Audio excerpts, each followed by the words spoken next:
Hello friends, learning की एक और वीडियो में आपका स्वागत है। फ्रेंड्स, आज के इस वीडियो में हम डिस्कस करने वाले हैं कुछ ऐसे ग्रोइंग स्मॉल कैप स्टॉक्स जो अभी बाइंग लेवल्स पर अवेलेबल हैं। और आज के टाइम में ओवरऑल मार्केट को देखा जाए तो सेंसेक्स में 808 पॉइंट की गिरावट हुई है, वहीं निफ्टी 50 में 235 पॉइंट और बैंक निफ्टी में 383 पॉइंट्स की गिरावट हुई है। यानी कि मार्केट में हमें एक अच्छी गिरावट देखने को मिली है। और अगर हम पिछले 5 दिनों की हिस्ट्री को देखें तो सेंसेक्स, निफ्टी 50 और बैंक निफ्टी में बहुत ही बढ़िया गिरावट देखने को मिली है। और इस गिरावट के पीछे कई सारे रीजंस भी हैं, जिसमें सबसे बड़ा रीजन है ईरान एंड इजराइल के बीच बढ़ता हुआ टसल। अभी हाल ही में ईरान ने इजराइल के ऊपर 180 प्लस से ज्यादा मिसाइल से स्ट्राइक किया है। हालांकि इसमें कोई कैजुअलिटी तो नहीं हुई, लेकिन यहाँ पर इजराइल का रिटेलिएशन का खतरा कंटिन्यू बना हुआ है। और ये पॉसिबिलिटी है कि इजराइल ईरान के पेट्रोलियम स्टोर्स पर बॉम्बिंग कर दे, और यही डर अभी मार्केट में फील किया जा सकता है। एंड फ्रेंड्स, मिडल ईस्ट में जब भी कॉन्फ्लिक्ट बढ़ता है तो क्रूड ऑयल के प्राइस आसमान छूने लगते हैं, जो इंडिया जैसे third largest crude oil importer country के लिए बिल्कुल भी अच्छा नहीं है। एंड फ्रेंड्स, अगर ये कॉन्फ्लिक्ट और भी बढ़ता है तो क्रूड ऑयल के प्राइस भी हायर हाई तोड़ते हुए काफी एक्सपेंसिव हो सकते हैं। और अगर ऐसा होता है तो हमारे मार्केट में और भी गिरावट देखने को मिल सकती है। इसके अलावा चाइनीज गवर्नमेंट ने अपने इकोनॉमी को बूस्ट करने के लिए स्टिमुलस पैकेज अनाउंस किया है, जिससे उनके मार्केट में लिक्विडिटी काफी ज्यादा बढ़ जाएगी और अभी उनके मार्केट का वैल्यूएशन भी बहुत ही ज्यादा अट्रैक्टिव है। और यही कारण है कि एफआईआई इंडियन मार्केट में हैवी सेलिंग कर रहे हैं और अपना पैसा चाइनीज मार्केट में इन्वेस्ट कर रहे हैं।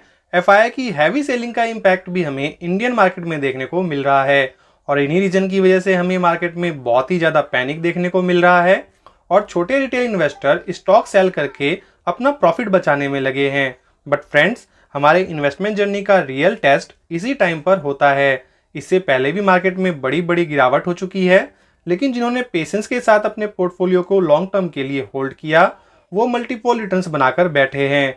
इसलिए पैनिक में आकर जल्दबाजी में कोई भी डिसीजन ना लें। अगर आपके पोर्टफोलियो में टॉप क्वालिटी के फंडामेंटली और फाइनेंशियली स्ट्रॉन्ग स्टॉक्स हैं तो वो आपको लॉन्ग टर्म में बढ़िया ही मल्टी बैगर रिटर्न्स बनाकर देंगे। एंड फ्रेंड्स, इस गिरावट में तो हमें धीरे धीरे टॉप क्वालिटी कंपनीज में एक्यूमुलेशन के बारे में जरूर सोचना चाहिए, ताकि जब मार्केट में रिकवरी आए तब आपको अच्छा प्रॉफिट मिल सके। तो फ्रेंड्स, आज के इस वीडियो में हम 3 स्टॉक्स डिस्कस करने वाले हैं जो अपने ऑल टाइम हाई से काफी नीचे आ चुके हैं एंड अभी अपने सपोर्ट लेवल पर ट्रेड कर रहे हैं।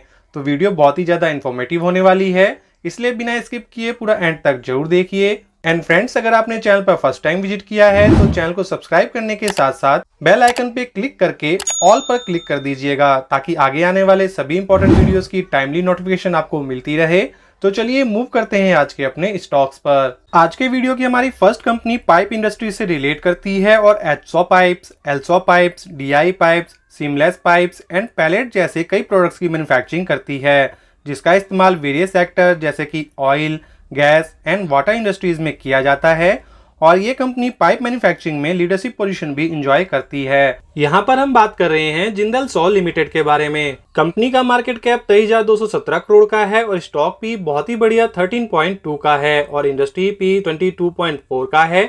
यानी कि अभी के टाइम पे कंपनी का वैल्यूएशन बहुत ही अट्रैक्टिव है। वहीं इसके आरओसी और आरओई भी बहुत ही इंप्रेसिव हैं। वहीं इनके प्रॉफिट में 147% की ग्रोथ देखी जा सकती है। ये कंपनी डाइवर्सिफाइड प्रोडक्ट ऑफर करती है, including high margin segment like ductile iron pipes and steel fittings में, जिनका यूज किया जाता है water and waste water transportation segment में। ऑल्सो कंपनी मैन्युफैक्चर करती है carbon, alloy, stainless steel, seamless and welded pipes and tubes की, जिनका यूज किया जाता है पेट्रोलियम एक्सप्लोरेशन में, शुगर, स्टील बियरिंग्स में, ऑटोमोटिव जनरल इंजीनियरिंग में, पावर एंड प्रोसेस इंडस्ट्रीज में। और कंपनी के पास 13,895 करोड़ रुपीस का स्ट्रॉन्ग ऑर्डर बुक भी है, जिसमें 30 to 35% ऑयल एंड गैस से एंड 70% वाटर इंडस्ट्री से आता है। और अगर हम इसके पीएनएल पे फोकस करें तो पहले इसके नेट प्रॉफिट नेगेटिव में हुआ करते थे, जिसे कंपनी ने बाद में कंसिस्टेंट करते हुए आज की डेट में बहुत ही अच्छा प्रॉफिट मेंटेन कर रही है। और सबसे बड़ा पॉजिटिव पॉइंट ये है कि इनके प्रॉफिट में मेन कंट्रीब्यूशन इनके सेल्स का है, जिसमें काफी अच्छी ग्रोथ हुई है। और इसके पिछले 3 साल के परफॉर्मेंस को देखें तो इसके सेल्स ग्रोथ 25% के सीएजीआर रेट से, प्रॉफिट ग्रोथ 71% के सीएजीआर रेट से और स्टॉक प्राइस 84% के सीएजीआर रेट से इंक्रीज हुए हैं। हालांकि कंपनी के ऊपर बोरिंग्स देखने को जरूर मिलता है, लेकिन इनका रिजर्व बोरिंग से डबल है, जिससे इनका बैलेंस शीट बहुत ही ज्यादा स्ट्रॉन्ग हो जाता है। और इसका शेयर होल्डिंग पैटर्न भी फिनोमिनल है। प्रमोटर के पास 63.29% के स्टेक हैं FII के पास 15.06% के स्टेक और DII के पास 3.87% के स्टेक हैं। और सबसे इंटरेस्टिंग पॉइंट कि प्रमोटर FII और DII ने जून क्वार्टर में अपना स्टेक इंक्रीज किया है, जो कि हमारी स्टडी को और भी स्ट्रॉन्ग बना देता है। वहीं जिस सेगमेंट में कंपनी काम करती है उसमें इतने अच्छे स्ट्रॉन्ग फंडामेंटल्स के साथ इतने अच्छे अट्रैक्टिव वैल्यूएशन पे सिर्फ यही कंपनी अवेलेबल है, इसलिए इस मार्केट क्रैश में हमें इस कंपनी पे जरूर फोकस करना चाहिए। आज के इस वीडियो की सेकंड कंपनी एक मिनी रत्न कंपनी है गवर्नमेंट ऑफ इंडिया की, और ये कंपनी इंडियन रेलवे में train control operation and safety system को मॉडर्नाइज करने का काम कर रही है, जिसमें ये nation wide broadband and VPN service, telecom and multimedia networks create कर रही है। और हम बात कर रहे हैं RailTel corporation of India limited के बारे में, जिसने पिछले एक साल में 100% से ज्यादा के रिटर्न और 5 साल में 250% से ज्यादा के रिटर्न्स बनाकर अपने इन्वेस्टर्स को मालामाल कर दिया है। कंपनी का मार्केट कैप 13,861 करोड़ का है और स्टॉक पी 51.8 का है, जो कि इसके इंडस्ट्री पी से काफी नीचे है। इसके अलावा इसके ROC 20.2% और ROE 15.2% है और डेट टू इक्विटी रेशियो इसका बहुत ही बढ़िया 0.02 का है और इसका ऑल टाइम हाई 618 रुपए का है और इस लेवल से कंपनी अभी काफी नीचे ट्रेड कर रही है। कंपनी का नेटवर्क अराउंड 6000 स्टेशंस में फैला हुआ है, जिसमें ऑल मेजर कमर्शियल सेंटर्स आते हैं, जहां पर ये company various type of service offer करती है, जिसमें टेलीकॉम सेगमेंट में ये dark fibre, tower colocation, internet bandwidth, VPN, retail broadband जैसी सर्विसेज ऑफर करती है एंड डाटा सेंटर सेगमेंट में ये M-पैनल क्लाउड सर्विस, आधार ऑथेंटिकेशन जैसे सर्विसेज ऑफर करती है। इसके अलावा ये railway signalling, smart city, digital service, tunnel communication, international projects में भी इंगेज्ड है। मार्च 2020 में कंपनी के सेल्स 1081 करोड़ के हुआ करते थे, जो कि अभी करंट सिनेरियो में 2658 करोड़ के हो चुके हैं, यानी कि कम समय में कंपनी ने अपने सेल्स को बहुत ही तेजी से ग्रो किया है, जिसका इम्पैक्ट हमें इसके नेट प्रॉफिट में भी देखने को मिल रहा है। मार्च 2020 में इसके नेट प्रॉफिट 138 करोड़ के हुआ करते थे, जो कि बढ़ते हुए अभी करंट टाइम में 256 करोड़ के हो चुके हैं। और अगर हम इसके बैलेंस शीट पे फोकस करें तो वो भी काफी ज्यादा स्ट्रॉन्ग नजर आ रहा है। बोरिंग्स नेग्लिजिबल हैं,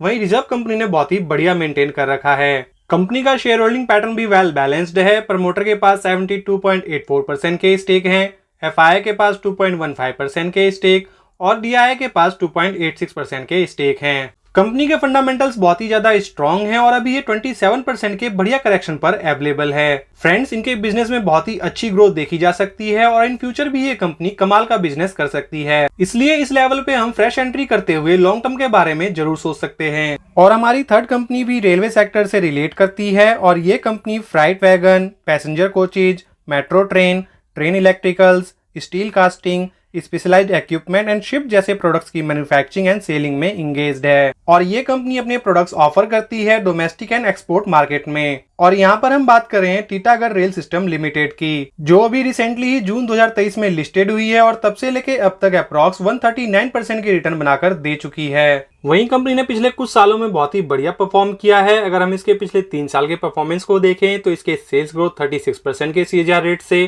प्रॉफिट ग्रोथ 181% के CAGR रेट से और स्टॉक प्राइस 124% के CAGR रेट से इंक्रीज हुए हैं। और अगर हम इसके P&L को देखें तो इसके नेट प्रॉफिट को देखने से साफ पता चलता है कंपनी पहले लॉस मेकिंग हुआ करती थी, जिसको धीरे धीरे कम करते हुए ये आज की डेट में प्रॉफिटेबल हो चुकी है। और अगर हम इसके बैलेंस शीट को देखें तो कंपनी अपने बोरिंग्स को कंटिन्यूसली कम कर रही है, जो कि एक बहुत ही बेहतरीन सिग्नल है और रिजर्व में इसके बहुत ही तेजी से ग्रोथ देखी जा सकती है। और पिछले ईयर के कंपेयर में इस ईयर में कंपनी ने अपने रिजर्व को डबल से भी ज्यादा कर दिया है, जो कि इसके बिजनेस के बारे में बहुत ही अच्छा इंडिकेशन देता है। ये एक मोनोपोली टाइप की कंपनी है जो इंडिया में वैगन्स एंड कोचेज की मैन्युफैक्चरिंग करती है और ये वैगन इंडस्ट्रीज में 25 to 30% का मार्केट शेयर एंजॉय करती है। और अगर इसके प्रोडक्ट पोर्टफोलियो की बात करें तो ये wagons, loco shells, bogies, coupler and various component की मैन्युफैक्चरिंग करती है।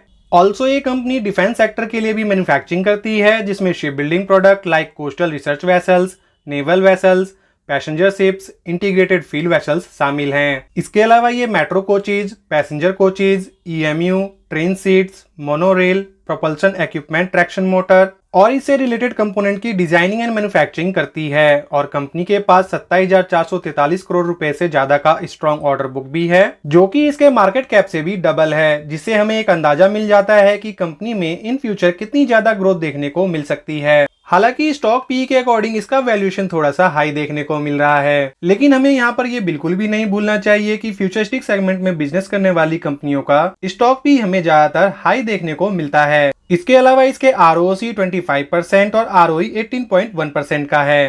कंपनी का शेयर होल्डिंग पैटर्न भी एक्सीलेंट है। प्रमोटर के पास 40.46% के स्टेक हैं, FI के पास 19.56% के स्टेक और DIA के पास 14.13% के स्टेक हैं। और यहाँ पर हम नोट कर सकते हैं पिछले सेशन में प्रमोटर ने अपने स्टेक को डाइल्यूट किया था, जिसे FI और DIA ने अपने पास ही रख लिया है और पिछले सेशन के कंपेयर में FI और DIA ने काफी अच्छा स्टेक इंक्रीज किया है। एवरग्रीन बिजनेस करने वाली ये कंपनी अभी 39% के करेक्शन पर अवेलेबल है, जो कि फ्रेश एंट्री करने के लिए बहुत ही बेहतरीन अपॉर्चुनिटी है। इसलिए इस मार्केट क्रैश में ऐसी कंपनियों को ग्रैब करने के बारे में जरूर सोचना चाहिए और ऐसी अपॉर्चुनिटी हमसे मिस ना हो जाए, इसलिए इन कंपनियों को डीपली एनालाइज करने के बाद इन्वेस्टमेंट ऑप्शन के बारे में जरूर सोचना चाहिए।